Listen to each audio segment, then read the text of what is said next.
Assalomu alaykum. Ahli jamoat. Katyolimiz ishlayapti akalar. Mana xudo xolasa suvimiz gradus 70. Mana nasoslarimiz, radiatorlarimiz ishlab turibdi. Men har doim qitiradigan ishim bu yerda rasmiy bochagida suvni tekshirib turaman. Mana shu narsani hozir qilib qo'yamiz birgalikda.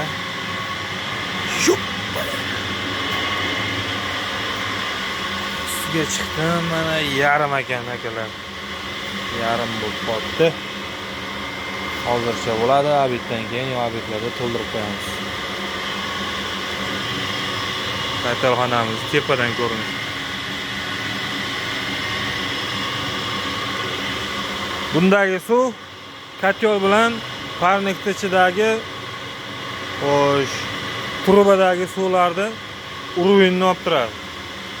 Agar ichkarida qanchadir miqdorda suv tomib, sistemadagi suv ozgina kamaysa, bundan sekin o'rni to'lib normada bo'lib qolaveradi akalar. Agar bunda qolmay qolsa, lekin ahvol og'ir. Nasos havo olib qoladi. Suv yaxshi aylanmaydi katyolda. Keyin ichkari katyolda ichidagi yonish kamerasidagi sistemadagi suv yaxshi aylanmaganligi qizib, katyolda gradus juda baland bo'lib, avtomatik 70 ga qo'yamiz ko'pincha biz. Ana shu gradusdan oshib ketganligi uchun katyol qo'shilmaydi keyin.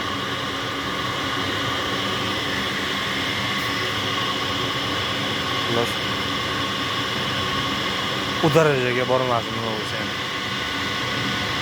Mana bu shesternaga quduqdan suv to'ldirib qo'yamiz. Ichkaridagi ekin-tekinlarga ishlatiladi mana shu shesternadagi. Katyoldan bitta truba o'tkazganmiz. Suvni qizdirib turadi. Katyolning suvi ana shu shesternaning ichidan bitta liniya bo'lib o'tib ketgan. Shu suvimiz normal temperaturada bo'lib, ichkariga ekinlarga jo'natganimizda sovuqqa tez ta'sirchanligini ko'rsatmasligi uchun.